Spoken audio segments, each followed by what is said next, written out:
All right, so this is like the fourth attempt at recording this video. Apparently YouTube and Google are having some problems, and because I keep wanting to look at YouTube and Google numbers, it's kind of hard to do that when they keep going down. But nonetheless, we're going to take a look at them today. Basically what happened was a couple weeks ago, I made a couple jokes on Twitter about Rails coming back and reviving itself, and I've had some people like message me about the like return of Rails, and there's some noticeable increase in some analytics, but I don't think it's anything to like write home about. But instead of like telling you one way or the other, I'm going to show you the numbers, which do have pretty little graphs that do go up in some cases, and I'm going to let you make the decision for yourself. Now, a couple things to note: if you're a junior developer and you're watching this and you're trying to figure out if you should learn Rails, my advice is still going to be that other frameworks and tools are going to be better for you to get that initial job, because the Rails market share is pretty small, and you're going to be able to get a entry-level position as like a JavaScript or React developer far more quickly than you are as a Rails developer. I've seen some of the Rails junior developer like take-home exams they give people, and it is outrageous compared to like what they expect of a JavaScript dev. You get a JavaScript in a hiring interview and it's like, yeah, can you write FizzBuzz? And you get a Rails dev and they're like, yeah, can you just implement an entire project proposal for a client, and can you get that done by like Friday? That'd be great, thanks. I don't know, it's just strange, but we're going to set that aside. We're just going to look at some numbers and some graphs, and we're going to talk about it for a bit. So I'm going to go ahead and switch over to my YouTube channel, because this is the first one I want to look at, because a lot of the traffic on the channel is Rails related. When I see an increase in traffic on the channel, I usually equate that to some level of an increase in interest in Rails. Now, there is the overall trend for my channel, which is I upload 3 videos a week. So, of course, over time, as they're mostly evergreen videos that continue to get traffic over time, you're going to see a steady increase in growth. But there are some months where that jump is bigger than others. Namely, you can see right here, the August jump was a little bit of an outlier. If we go over to like watch hours, it's a similar situation. If YouTube could get it together, where the August jump was a bit bigger than others, and the subscriber jump was even larger. You can ignore the August of 2021. That was largely driven by shorts that were uploaded. But you can see here, this was a noticeable jump. Now, this was largely probably because of a couple videos that did well, but they were aimed at Rails developers. That doesn't necessarily mean it's a new adoption rate. So that is something to consider. So I've had some people mention that like the latest videos I've done have done very, very well. So that must mean that Rails is doing better. I don't think so. I think this one just appealed to a pretty wide audience, as opposed to like the ngrok tutorial I made the other day. That one's not going to appeal to as many people, right? Like the Ruby on Rails developer problem. That's going to appeal to a lot of people because it's provocative. How to set up a Rails API with React, that's not provocative unless you're like looking to come in and yell at me for teaching people how to use React, even though every job on the face of the planet seems to want people to know how to do that for some reason. But I digress. The other one was this 10 hosting options for web devs, which was for Heroku alternatives. Now that did target Rails a little bit, but it was also just a general industry video. So this one also influenced these numbers quite a bit. Now, I'm just mentioning this because like, full transparency, I'm a Rails channel. Of course, I'm going to base my own numbers off of this. But where my point came from that Rails was like sort of growing a little bit was I was looking at these Google Trends for Rails on the Google Trends graphs. They show you like the overall search traffic. So in this case, it's the overall search traffic for Rails with web search. So this is through Google searches. If someone searches for the Ruby on Rails software topic, maybe like devise or something, I believe that factors into this. We can actually come down here and you can see like breakout related queries are stuff like ROR developer or Astroneer Rails update.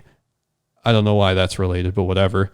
Or like a model view controller. So model view controller is not going to have Ruby on Rails in the title, but it's still going to be related to the Rails topic. So in that case, you're seeing a pretty steady increase in traffic since like September of last year. Now it's important to note that in December, you had a small event, which was the release of Rails 7. You also had an improvement to the data collection system that Google uses. So that could be a contributor here. I don't think it's that big of a deal though, and I'm going to show you why in a little bit here. But we also have some YouTube data. So this is the Rails searches specific to YouTube. You can see here it was hitting 0 at some points, which I think means it wasn't even registering this as like YouTube traffic. So like here, there's some states that just straight up don't have data in the US. And again, the only really related queries here seem to be like Astroneer. So that's interesting, but I don't think it's like totally that big of a deal. If we look at like the past 5 years, you can see that it did have pretty steady traffic that was declining. And then it just became this peaks and valleys situation, probably with like major announcements or something, where there wasn't really a lot of traffic unless something noticeable happened. Now you can see here it is starting to pick up again though, where we're no longer in those spots. But as you can see right around like February of 2021 to May of 2021, you have these periods where it does start to pick up and then it just plummets right off again. So I'd be a little bit cautious looking at that. Like I know the joke was Rails is on the uprise, but I don't necessarily know if that's true. If we look at like the past 5 years, you can see sort of what drove it for me was I saw this graph, downward trend, big fall off, flat lines. And then here it's like it has 2 increases in traffic, which is interesting. Like one is obviously going to be Rails 7, but then what caused the increase in traffic in like March to April? So that was sort of where I was looking at. I was like, oh, that's interesting. And I wanted to wait a bit until August was over to see where it went. And it did have a couple of consecutive declines, which is something to look at, but overall, it's just interesting to like look at these numbers for me. I didn't really mean anything serious by it, but it is, I think, noticeable that you go from like an average of 30 to an average of 50 in the like 100 to 0 normalized data set that Google provides you. Of course, this is just for web search. Now, if we compare this to like 2004 to now, you can see we're still at like 25% of what the peak was. So that's a pretty big fall off over time, but you do see sort of this lull in 2020 to 2021 where, I mean, it was just not looking too hot. Now, thankfully, Rails 7 seems to have revived that a bit, but how long that lasts, I don't know. I'm not here to tell you that. And for those of you that are curious, if you wanted to compare this to something else, I do have another tab here where I compared Ruby on Rails to Godot, which is a game development framework. It's a bit of an indie framework, but it is something I like to compare Rails to because they have like a similar size, it seems like, where it lets me see how like changes to the data collection affects both of them relative to each other. And I have someone who, or I know someone who does Godot tutorials on YouTube, so like I have a rough idea of how it affects their channel as well, just sort of as a way to like gauge the overall traffic of Rails. I don't really like release data on this, but it's just something I like to do in my free time, sort of like as a point of reference to see like when I need to pivot away from a tool or something like that. But anyways, so here you can see like the data collection didn't really impact them too much. They did both have an increase here, but Rails had a secondary increase, again, March to April, where that wasn't a data collection change by Google. That was just a overall increase.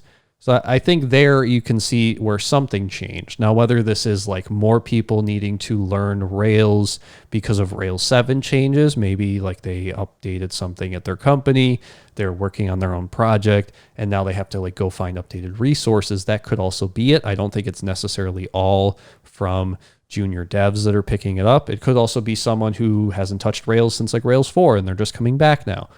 That said, if they're just coming back now, it's interesting because they probably weren't just coming back in 2021.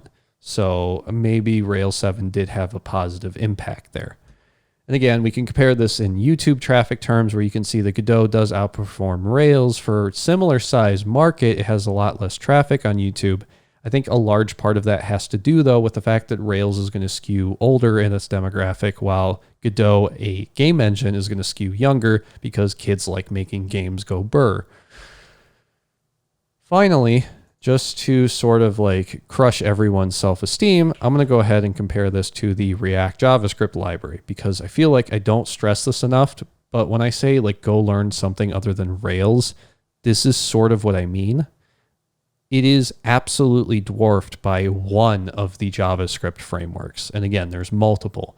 So if you can get one of these under your belt, where you can point at like your JavaScript knowledge on your resume, this is going to have a pretty good look for you.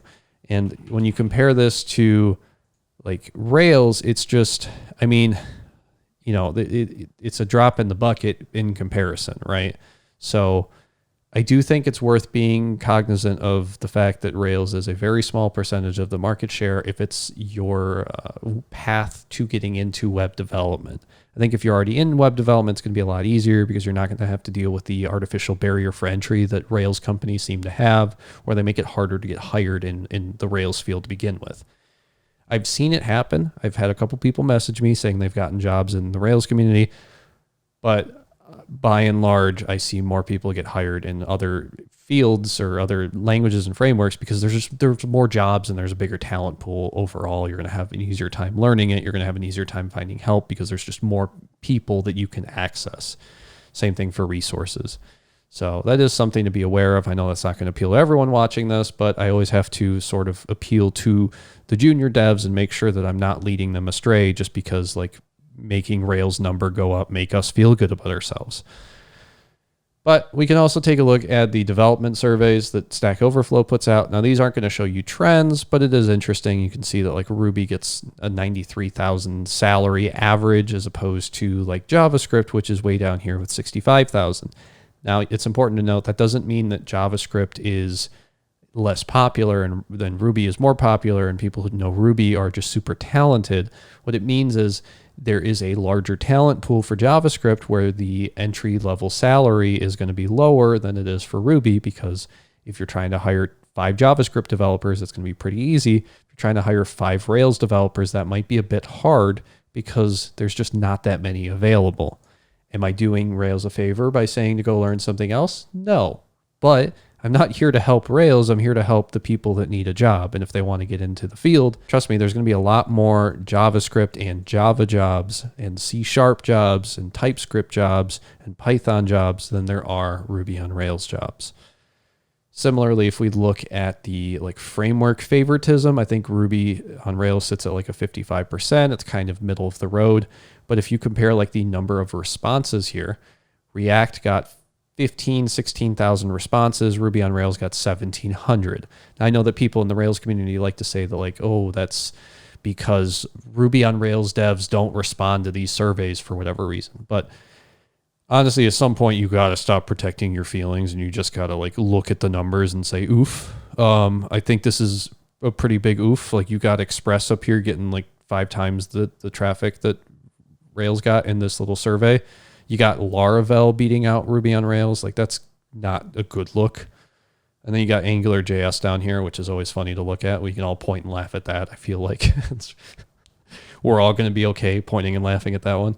But if you look at like the programming language responses, it was similar where like Ruby is getting 2,000 votes or something. We look at JavaScript is getting 28,000. So it's like 10 and some other factor worth of traffic over what Ruby's getting. So if you are a new developer, definitely take that into consideration. The fact that Python's getting 11 times the traffic that Ruby's getting is something to be aware of. That said, I think we can all look at this graph and say something positive has happened with Rails. That is a good thing to take away from this. And I think it has happened both in terms of web search through Google and YouTube search to a lesser extent. So I'm going to pass the question off to you guys. If you think that these analytics show you that Rails is moving in the right direction, and maybe what you think the contributors to that are.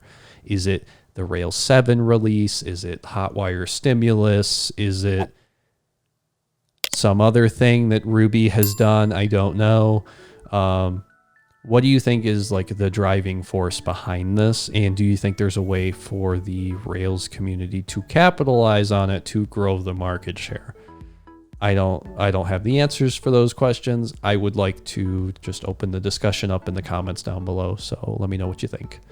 Hopefully you like this video, and hopefully I'll see you in the next one.